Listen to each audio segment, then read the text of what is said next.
magsisigang tayo ng simpleng hipon. Yan guys, hipon. Yan, kalahating kilong hipon guys. Yan. At 4 na pirasong, ay 5 piraso pala.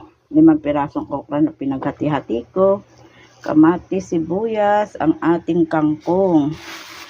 Ayan guys, ito ang ating sausawa mamaya. Siling labuyo at siling green guys, ang ating panglahok. Yan na guys, ang aking tubig na ilalaga ko na.